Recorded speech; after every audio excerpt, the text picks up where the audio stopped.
And welcome into the Fun Astrology Podcast. Thomas Miller on Sunday, December 22nd. Boy, we are there. Happy solstice. I hope you had a good celebration of yours yesterday. I kind of had to bail out on yesterday's podcast at the end there talking about lights. I watched a really cool video where somebody was talking about celebrating the solstice this year by not lighting in total candlelight now through Christmas. So in other words, turning the incandescent lighting off in the house and just using candlelight to celebrate what solstice is all about, Festival of Lights. Me, I can't do that because I wouldn't be talking to you right now. It's like really can't do this without a bunch of illumination from screens and lights and everything else. But I think that's a really cool idea, at least for the rest of the time. I was in the booth literally until past midnight last night, and so I didn't get to practice that, but might give it a try tonight if I'm not all caved up in here again. All right, let's talk about quickly what's going on. I think the big thing today, as I was just getting ready to hit the record button here, I was thinking, how sometimes we just second guess ourselves when we're doing something. And I'm sitting here looking at the chart and everything that's going on right now and almost second guessing myself for not giving this astrological phenomenon that's going on the depth and breadth of what it deserves. The chart is so complex. Astrology is so beautifully complex. I'm saying it's so rich and deep. And I get on here and just talk about this or that, and it just skip the surface is all I can do here because of the constraints of time. So on the one hand, I kind of feel like I'm shortchanging you. And on the other, you wouldn't want to listen if we went into so much depth. So I just try to look at it and pick the things out that seem to resonate for the day. Okay, we've got a big week, obviously, coming up.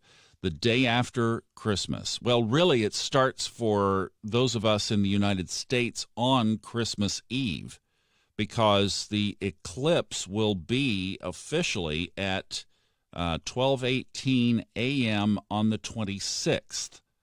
12:18 a.m. on the 26th. This is an annular eclipse. What that means is the moon is farther away from the Earth, so it doesn't completely cover the sun. It leaves a ring of fire, so it doesn't get, you don't get the horizon glow like you do in a full solar eclipse, etc. And when you, obviously through a telescope, you're looking up that way, then you would still see a remnant of the sun around the moon's shadow or the moon's block. So that's obviously also new moon. So we have new moon coming up. That's going to be happening in Capricorn. The moon moves into Capricorn at 5:45 p.m. Christmas Day. And then the new moon will be, for those of you in the East Coast, kind of a backward countdown, will be Thursday morning at 12:18. And, of course, that backs up to 11:10, 9:18 on the West Coast. That would be on Christmas evening. So, a couple of things. Obviously, first of all, in the United States, you're not going to see it. It's going to be dark outside. So this is a, let's say, Far Eastern eclipse. So this will be China, India, Japan, parts of northern Australia, parts of Far Eastern Africa, even the Middle East. That's kind of the range that will be seeing this annular eclipse. Now, that's happening midweek. What's happening today? Well, there's a square between Venus and Uranus. And this is where I get my little self-doubt comes in, because you have so much energy now concentrated in Capricorn. Today's moon is in Scorpio. Whoa. You can just feel the ominousness of that, because, look, a Scorpio moon sitting right next to Mars, by the way. The moon will conjunct Mars through the day today, both in Scorpio. That's a heavy lot right there. But then you have this amazing concentration of energy in Capricorn, basically throwing, think of it like little light beams, just throwing aspects to everything else in the sky. So if you are energy sensitive, you're picking up on some of these, and it might be all of them, but you are certainly picking up on some of these. And this is where I say we can't pick all of this apart. But remember, Venus has moved into Aquarius. It's about 2 degrees in already today. So when it throws this square to Uranus, which is in Taurus, getting ready to station and return to a direct path from its retrograde, that could throw a little bit of wobble into a couple of things. And speaking of wobble, we still have that moon wobble. Yes, we do. That will go until the 30th, actually.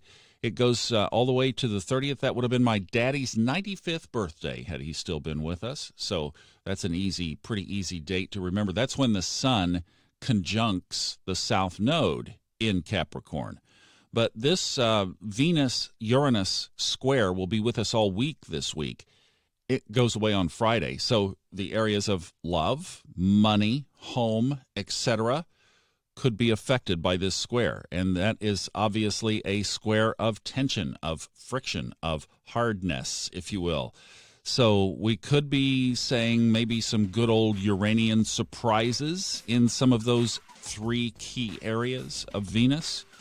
And Venus's newfound independence in Aquarius will be an interesting response around all of this. So for me, what I'm doing now just mentally is I'm putting a tread lightly sticker right across my forehead and looking right through it at the lens of the world.